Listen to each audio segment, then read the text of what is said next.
आज का वीडियो हमारा जो होने वाला है वो क्लास 9 साइंस का आप जो एनसीईआरटी बुक का फर्स्ट चैप्टर है, जो कि फिजिक्स का मैं ले रहा हूं। पहला मोशन, जो फर्स्ट टॉपिक आपका है फिजिक्स में मोशन। तो क्लास 9 साइंस फिजिक्स का मैं पहला चैप्टर उठा रहा हूं आज, जो है आपका मोशन।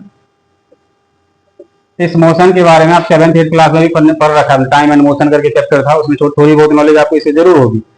मोशन का मीनिंग क्या होता है? वर्ल्ड में जितनी भी चीजें हैं, चाहे हम हो या कोई नॉन लिविंग हो या कोई लिविंग हो, वो सभी या तो मोशन में मतलब मूवमेंट में होती, चल रही होती है, यानी तो कहीं तो रुकी हुई होती है, यानी कि स्टेशनरी रेस्ट में होती है। तो वर्ल्ड में जो ऑब्जेक्ट है वो या तो मोशन में है या नहीं तो रेस्ट में है। रेस्ट को हम लोग स्टेशनरी भी बोलते हैं। इन दोनों ही केस में या ऑब्जेक्ट, इसमें क्या होता है, ऑब्जेक्ट ड्यूरिंग अर्थ स्पेसिफिक टाइम अपनी पोजीशन को चेंज करता रहता है अदर स्टेशनरी ऑब्जेक्ट के कंपेयर में, और इसमें ड्यूरिंग टाइम पीरियड ये अपनी पोजीशन को चेंज नहीं करता कंपेयर टू अदर ऑब्जेक्ट उसके आसपास में है। तो मोशन का मतलब हुआ an object change its position in a specific period of time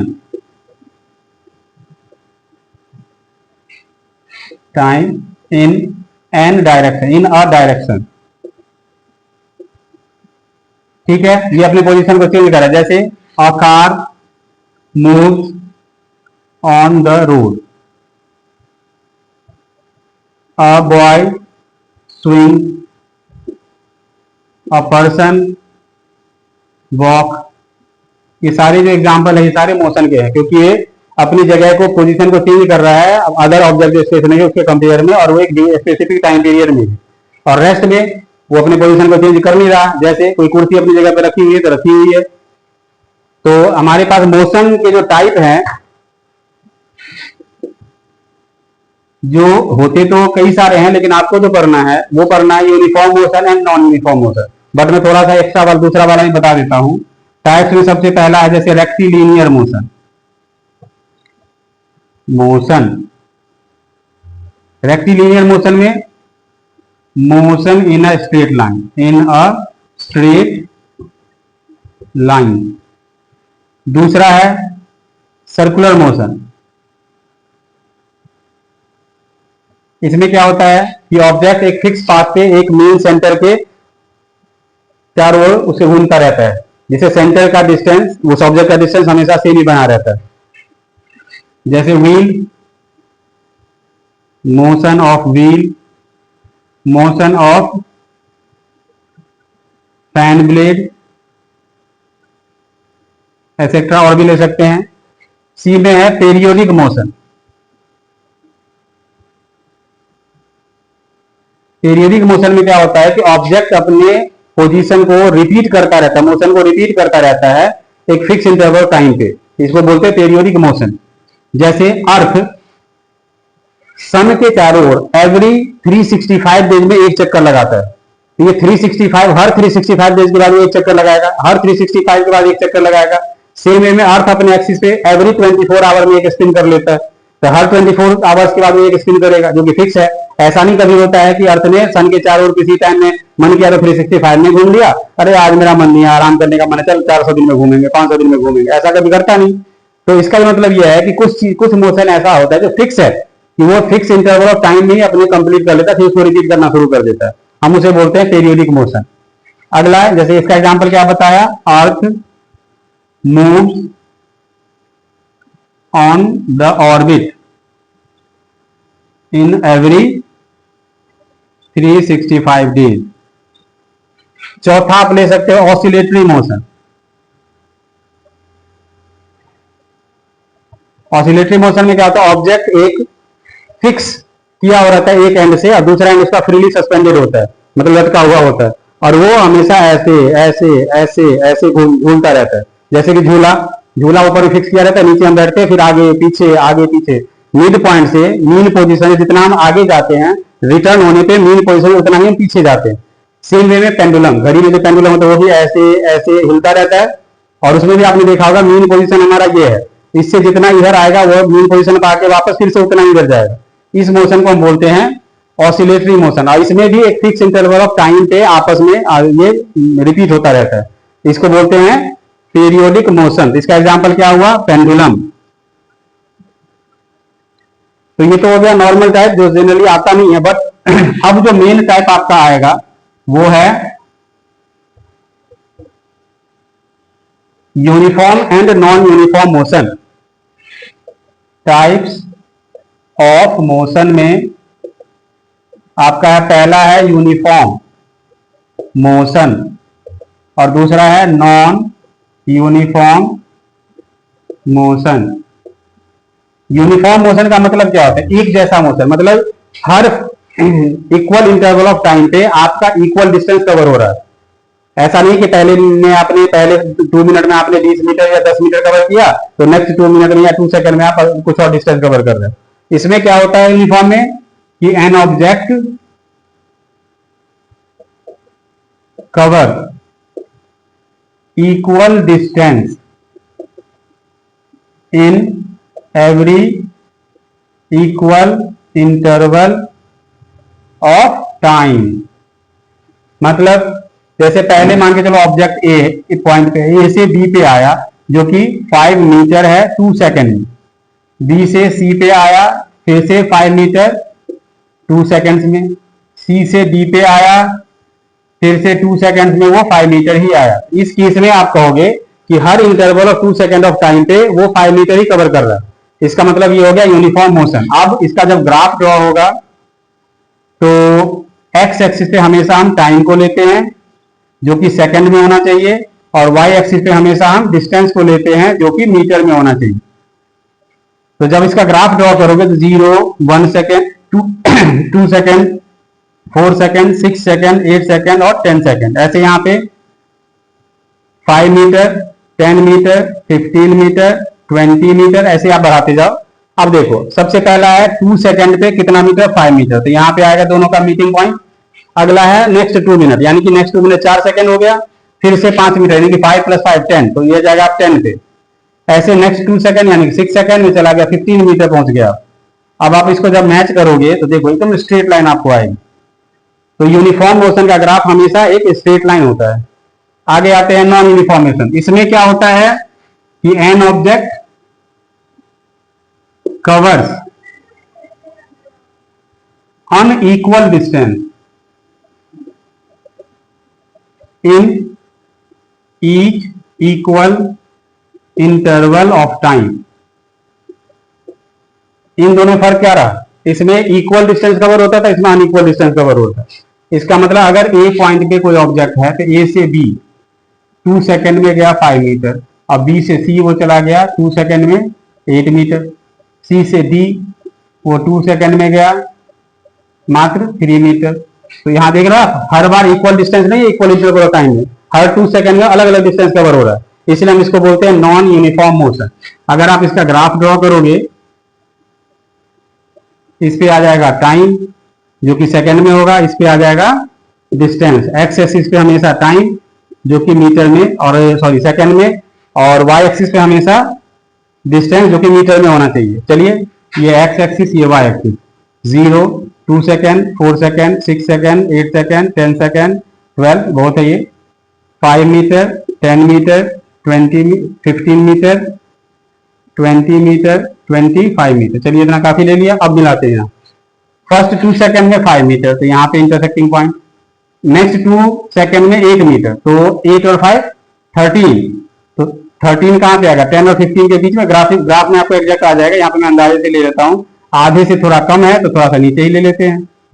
चलिए नेक्स्ट 2 सेकेंड में गया 3 और मीटर चला गया, यानी कि 8 + 5 13, 13 + 3 16, तो 6 सेकेंड में गया 16, तो 15 से थोड़ा सा ऊपर ले लेते हैं। ठीक है, इसमें जब ग्राफ ड्रॉ करोगे ना तो ये ऐसे, और 16 जब यहां लेंगे तो ये ऐसे, मतलब एक आपको स्ट्रेट लाइन में नहीं आएगा। इस ग्राफ जब लेंगे तो उसमें एग्जैक्ट आपको समझ में आ जाएगा क्योंकि उसमें डिस्टेंस वगैरह इक्वल होता है, और यहाँ पे हमने थोड़ा फ्री हैंड ड्रॉ किया, थोड़ा बहुत ऊपर नीचे होगा, लेकिन जब आप ग्राफ में ड्रॉ करोगे तो आपका स्ट्रेट लाइन नहीं आएगा, इसलिए हम इसको बोलते हैं नॉन यूनिफॉर्म मोशन। तो यूनिफॉर्म मोशन का ग्राफ हुआ straight line, non uniform motion का ग्राफ हुआ non straight line means curve line. चलिए, ये तो हो गया हमारा मोशन का स्टार्टिंग का टाइप। अब जब मोशन हो रही है तो ऑब्जेक्ट डिस्टेंस भी कवर करेगा, उसमें कोई स्पीड भी होगी और टाइम भी लेगा कोई। तो यहां पे हमारे पास मोशन में 3 टर्म्स इंक्लूड होंगे। 3 टर्म्स में कौन कौन से? Distance, speed and time. इन तीनों में क्या रिलेशन होता है? ये तो आप शुरू से पढ़ते आ रहे हो। 3 terms involve in motion of an object. चलिए, क्या क्या होता है? पहला तो होता है डिस्टेंस, दूसरा होता है स्पीड और तीसरा होता है टाइम। तो डिस्टेंस होता क्या है? डिस्टेंस होता है the total path cover in a specific period of time, specific period of time by an object from initial point to the final point। जैसे A पॉइंट से आपने शुरू किया चलना, B पे आ गए जो कि था आपका 20 किलोमीटर, मैं भी मीटर में ही ले रहा हूं। बी से आ गए सी पे जो कि था 30 मीटर, सी से आ गए डी पे जो कि आपका है 70 मीटर।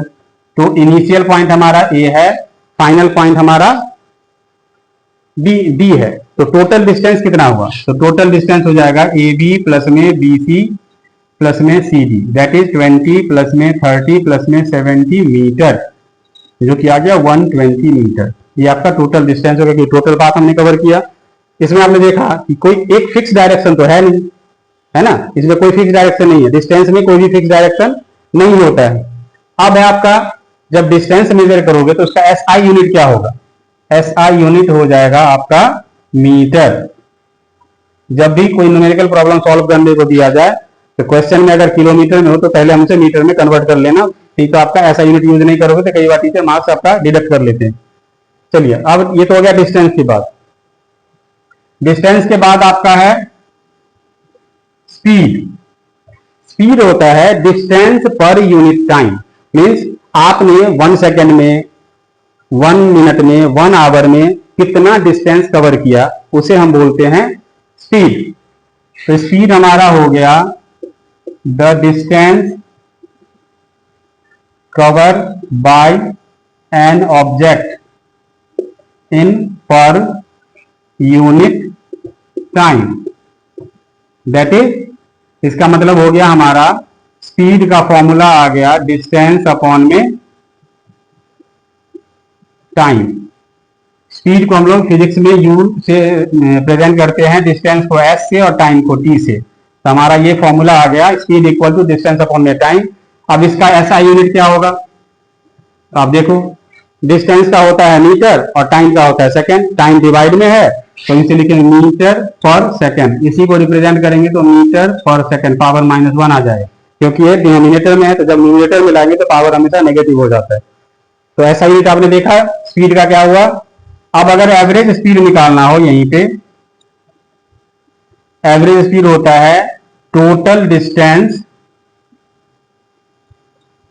अपॉन में टोटल टाइम। और कई बार इसका एक और फॉर्मूला यूज होता है इनिशियल स्पीड प्लस में फाइनल स्पीड अपॉन में 2। इसका इस्तेमाल बहुत ही कम नहीं के बराबर होता है, इसलिए ज्यादातर आपका एसी से काम चल जाएगा। ये तो एवरेज स्पीड का फॉर्मूला हो गया। अब इसका जो ऐसा यूनिट आपने देखा मीटर पर सेकंड, यानी कि अगर मैंने कोई स्पीड दे दिया कि कार की स्पीड है 80 किलोमीटर पर आवर, उसे कन्वर्ट करना है मीटर पर सेकंड में, तो क्या करोगे आप? चलो पहले मैं टाइम दे दूं, फिर कन्वर्जन पे आते हैं। टाइम ये हो गया कि distance covered in with speed, मतलब time equal to distance covered by an object with an speed का जो डिवाइड आएगा वही हमारा टाइम हो जाएगा। इसका मतलब टाइम का फॉर्मूला क्या आ जाएगा, डिस्टेंस अपॉन में स्पीड। ठीक है, अब टाइम हमारा डिस्टेंस अपॉन स्पीड आ गया, तो इसे डिस्टेंस का फॉर्मूला भी निकाल सकते हो। डिस्टेंस इक्वल टू क्या आ जाएगा, टाइम इनटू स्पीड। ये भी एक फॉर्मूला है डिस्टेंस निकालने का, और ये है टाइम निकालने का।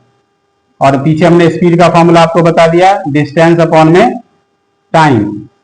तो आपने ये तीन फॉर्मूला देखा, मतलब ये हो गया relation between speed, distance and time. तो आपको ये तीनों फॉर्मूला है, जिसका जरूरत पड़े उसका इस्तेमाल कर सकते हैं। अब हम आते हैं कन्वर्जन पे कि जो SI यूनिट है अगर किसी और में दे रखा है किलोमीटर पर आवर में, तो मीटर पर सेकंड में कैसे लाएंगे, या मीटर पर सेकंड में है तो किलोमीटर पर आवर में कैसे लेंगे। तो अब आते हैं कन्वर्जन। अगर आपको किलोमीटर पर आवर दे रखा हो इनटू मीटर पर सेकंड करना हो, तो हमें क्या करना होगा, मल्टीप्लाई करना होगा, मल्टीप्लाई बाय 1000 अपॉन में 3600। क्यों, क्योंकि 1 किलोमीटर इक्वल टू 1000 मीटर और 1 आवर इक्वल टू 3600 सेकंड। अगर इसे आप रिड्यूस करोगे तो आपका आ जाएगा 5 अपॉन में 18। कट करने पे 2 0 2 0 कैंसिल, 2 से आ जाएगा 5 जा और 2 से आ जाएगा 18 जा। तो आपको मल्टीप्लाई किससे करना होगा, 5 अपॉन 18 से। जैसे एग्जांपल ले लेते हैं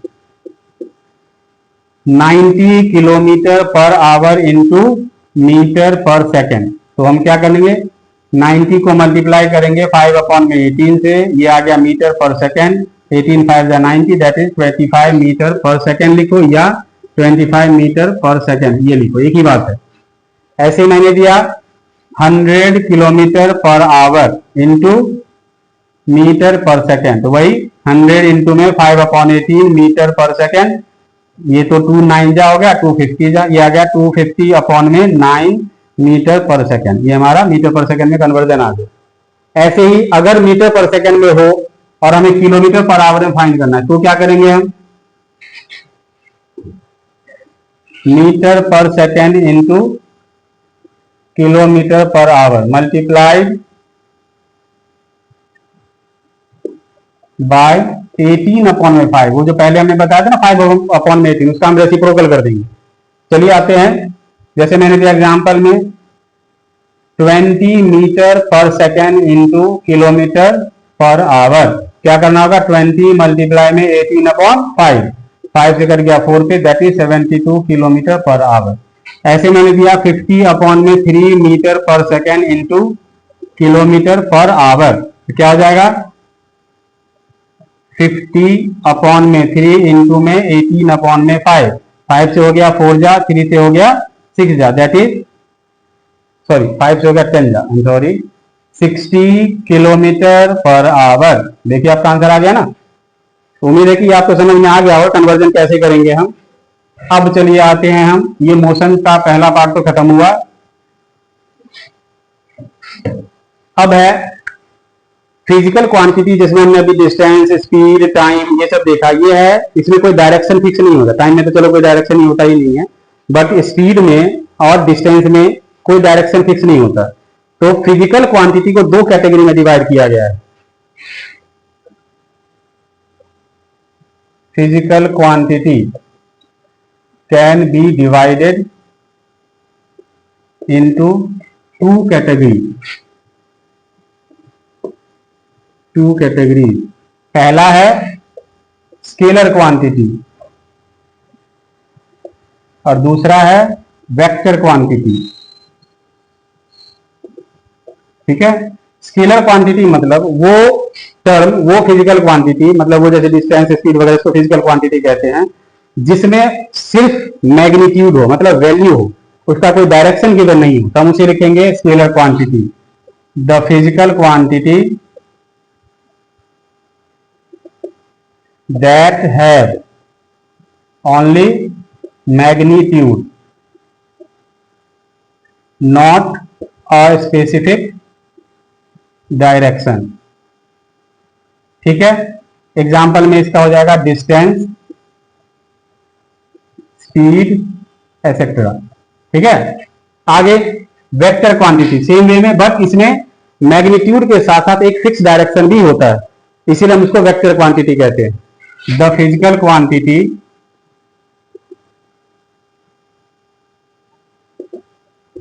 that have magnitude with a specific direction,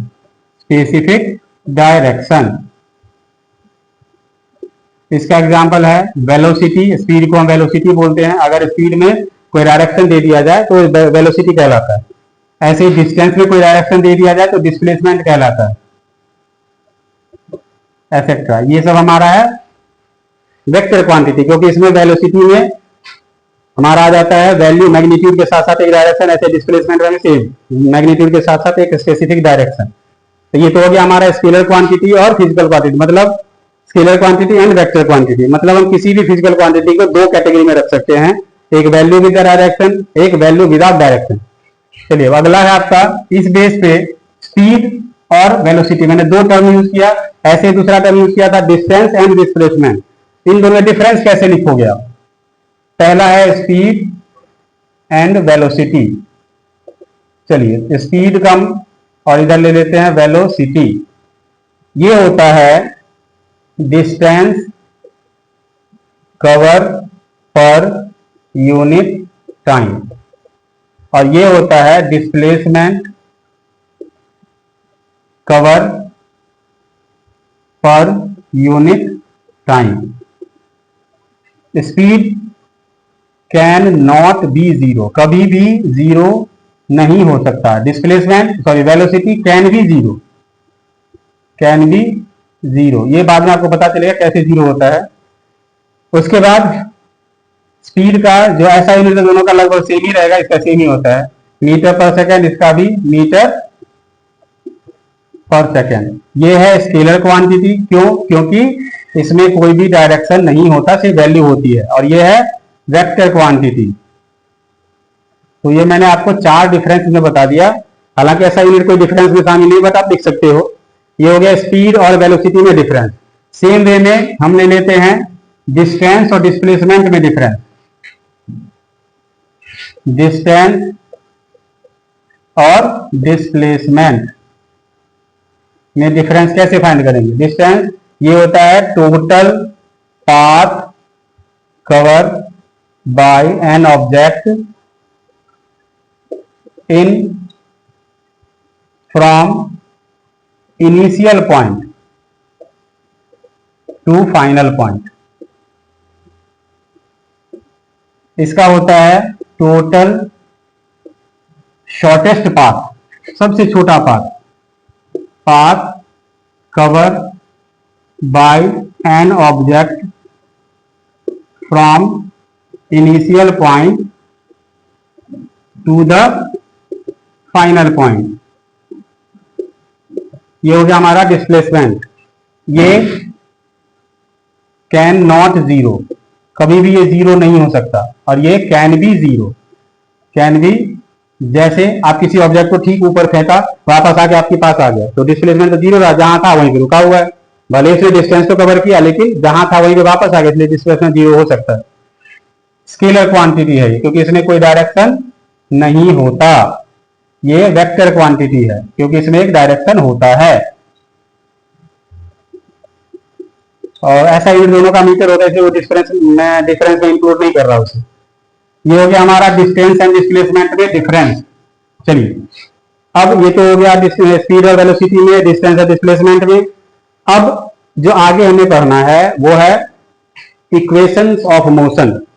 अब इक्वेशंस ऑफ मोशन का टॉपिक मैं नेक्स्ट पार्ट 2 में बनाऊंगा। ये हमारा पार्ट 1 आज का हो गया मोशन का। पार्ट 2 में हम आपको इक्वेशन ऑफ मोशन और उससे रिलेटेड न्यूमेरिकल प्रॉब्लम देंगे। तो लगभग आपका पार्ट 2 में खत्म हो जाना चाहिए, बट हो सकता है अगर कुछ एक्स्ट्रा मिला तो मैं उसको थर्ड वीडियो में इंक्लूड कर दूंगा।